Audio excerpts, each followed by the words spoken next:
fools that are talked about in the Proverbs.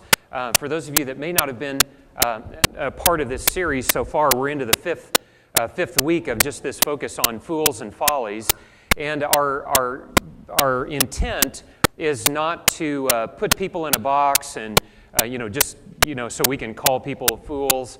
The goal is that we would discern the things that God calls folly and allow it to be corrective in our lives, and so that we can be equipped to better help people who are falling into those patterns. The first 4 weeks, what we did is we talked about foolish patterns of behavior that anyone can fall into, including dedicated believers. We can go through seasons where we get deceived and we get off track with the Lord and we start to exhibit foolish tendencies, like being slack in our work, losing grip, trifling, being simple-minded in the way that we approach some things, and not really following what it is that God has revealed in Scripture to enable us to stay on the path and to experience true success. The heart of this is to really be able to help us and others be able to experience the lasting fruitfulness of a walk with God. But that involves some effort and discipline on our part. It involves us opening our heart to God and really allowing Him to work in us. And it's not something that just happens by laying your head on the pillow at night and having a Bible on your nightstand and hoping that somehow everything is going to work out. And so I believe that God is wanting this series to be used by Him for me to be an instrument of coming alongside your life and helping you think more intentionally about some things so that you can avoid folly and more consistently walk in the way of wisdom. So that's what we're going to do this morning. We're going to start with this first committed fool category. We talked about different ways to be foolish, but now we're going to transition into a spectrum of committed foolish behavior. And in this spectrum, we're going to start with what we're going to call the hopeful fool. In the Hebrew, this is the word kasil. And there's a whole word group. It's used over 50 times in the Old Testament to describe a certain category of committed foolish behavior. And then we're going to move through the next 5 weeks to the other end of the spectrum, to the most insidious of the fool categories, of the committed fool categories. And so we're going to kind of do this digression from the least noxious of the committed fools to the most toxic of the committed fool behaviors, okay? So we're going to start over here with the least noxious, the kasil. It's talked about a lot because I think it's a very common kind of foolish, committed foolish behavior.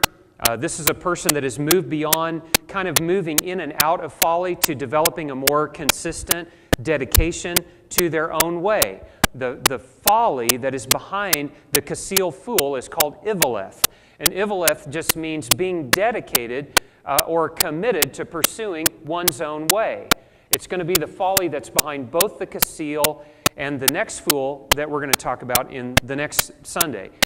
So we're seeing a commitment to pursuing one's own ideas, one's own vision, one's own path, working it out their own way, and the folly that comes from that. And so Proverbs chapter 17, verse 24 is printed on your insert. It'll be very helpful if you have this insert out of your bulletin and have it in front of you. Some of the scriptures printed on there, a lot of it is not, but you can look things up on your own. This insert that I put out there every week is an opportunity for you to go further and study on your own, look up the scriptures. There's also at the very end a section for small groups or getting together with friends or family members over a cup of coffee or whatever, and you can talk about application of some of these things that are highlighted on Sunday morning, since we don't have time to talk about everybody's personal situation and the relationships around your life. This gives you an opportunity to go further in evaluating how does this apply in my situation, in my relationships, in my work, or wherever God has used. So please take advantage of that. I have a cousin who has exhibited some of these same patterns. I have other extended family members that have exhibited some of this pattern. Probably you do. Maybe you have extended friends who exhibit these patterns. Maybe you have work relationships like this. But I would be surprised if there isn't, that every person in the room doesn't have a person, at least one, around their life that exhibits the Kaseel folly, the committed pattern of a Kaseel fool, the hopeful fool. So let's talk about what this person looks like after we read some of the scripture that addresses it. And again, we can't look at all 60 references, but in chapter 26, there's kind of a concentration of things that are said. It says, like snow in summer or rain in harvest, honor is not fitting for a fool, a Kaseel. There's shameful things that happen when you honor a Kaseel fool. We'll talk about that. Like a fluttering sparrow or a darting swallow, an undeserved curse does not come to rest. But this is one of the tactics of the Kaseel fool in order to try to get their own way. They try to make you feel like the bad guy and set you on your heels, just like the conversation around the dinner table. All of a sudden it turned from what was intended to be some constructive criticism to being turned against the person that was offering the correction. A whip for the horse, a halter for the donkey, and a rod for the back of fools. Kaseel. We're going to find that this particular pattern of folly is driven out by hard knocks. And we're talking about adults here. With children, there's a different approach to working with children that seem to be falling into this pattern. But since we're mostly adults here, I want to talk about this in relationship to adults. So, a whip for the horse, a halter for the donkey, so that you can lead them where they need to go. But it seems like that the Kaseel fool just won't learn unless they go through some hard knock circumstances and they experience the reproofs and the corrections of life. Verse 4, don't answer a fool according to his folly, Kaseel, or you will be like him yourself.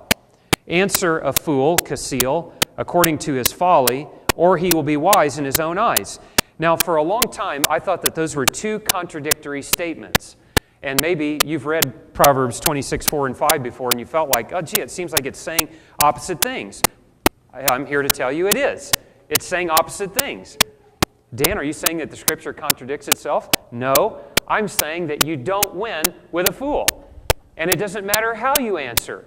It really doesn't matter how you interact. It's a lose-lose scenario. And so that's why it says, answer a fool according to his folly, or he'll be wise in his own eyes. You have to say something because of the fool that is spouting folly.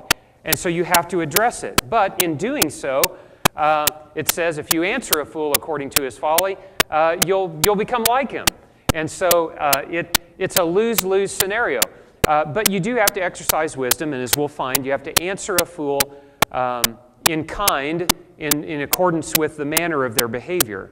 And I'll talk about that at the end. I want to give you an illustration of that, an experience that I had this week of that. Like cutting off one's feet or drinking violence is the sending of a message by the hand of a fool, a Kaseel. They're unreliable. Like a lame man's legs that hang limp, so is a proverb in the mouth of a fool.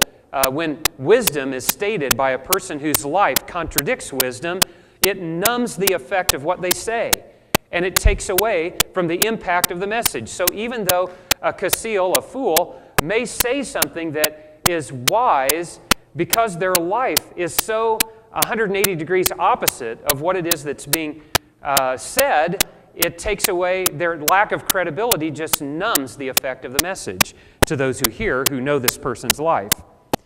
Like tying a stone in a sling is the giving of honor to a fool. What was a sling used for? You remember David and Goliath. It was used to slay giants, or, it was used to fight battles. There were, among the people, the Old Testament people of the past, there was 26,000 men in just one of the 12 tribes of Israel who were so skilled in their ability to sling a stone that they could hit a hair at whatever distance it says.